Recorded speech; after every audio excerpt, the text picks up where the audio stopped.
What's up? Pinagpares na natin.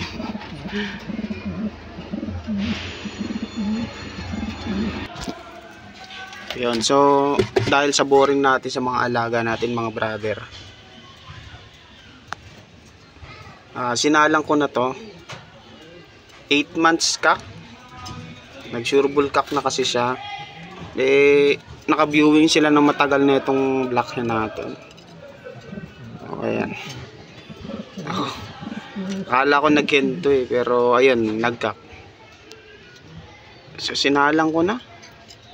Wala ngayon lang ulit ako napadalaw dito sa loop. Bali sinalang ko na lang din. So dalawa na yung nakasalang natin dito mga brother sa ano natin, sa ating munting loop. Para naman magkasisiw naman tayo. Sana nga magkasisiw man lang to. Tagal ko nang walang sisiw. Ito yung huling sisiw ko. Ayun, sinalang ko na rin. Butik yan. Sobrang boring ayan, pares na sila. Sila na yung pinagpares ko. Itong puti, ang ano niyan, nanay niyan, blue bar na hen. Tapos ang tatay naman is pied. Kaya lang yung tatay niya na-arbor ng tropa.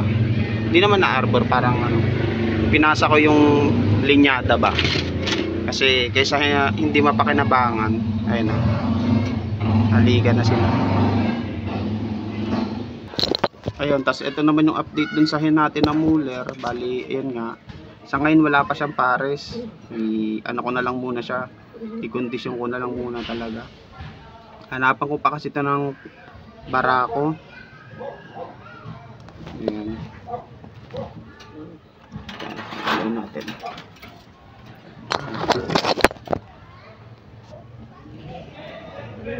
Total nagmumult naman siya dun sa may bandang noo.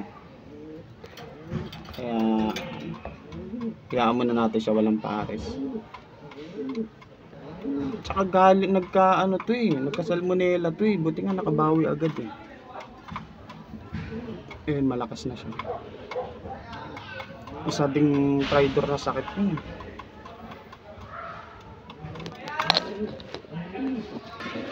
Ito naman yung pangalawang nakasalang natin mga brother. So ayun, same sila ng kulay, black 5. Ito yung unang anak sa akin ni Champ, nag-hen. Oreo pa naman pinangalan ko dito, tapos hen lang pala. Nag-hen pala pero ayos na din. At least may naiwan sa akin si Champ, hen.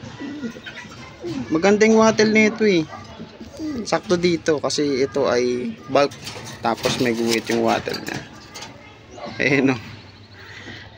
Tapos pinaris ko siya dito. Kaka-matured lang din itong hen na to. Pareha sila ng kulay Ayan. So at least may nakasalang tayo dalawang pares. May inaasahan tayo mga itlog. Kung swerte magkakasisiw tayo. Ayun. Bali minsan lang natin pag rest day lang natin sa trabaho sila napupuntahan. Bali 5 piraso na lang pala yung mga alaga natin mga brother bala ko may kukunin akong kak. Kaya lang nagka-problema dun sa sa cash natin. Pornada. Ipapares ko sana yung kukunin ko na kak dito sa blue bar. Dito ba? Ayan. Na pornada. Yung nangyaring anomalya. Ayan, mag-stick sana ako sa 3 pair sana para hindi naman mahirapan yung utol ko mag-alaga, 3 pares lang. Pero i-score pa rin tayo ng kak para sa tuwing pupunta tayo rito, meron tayong pupuntahan.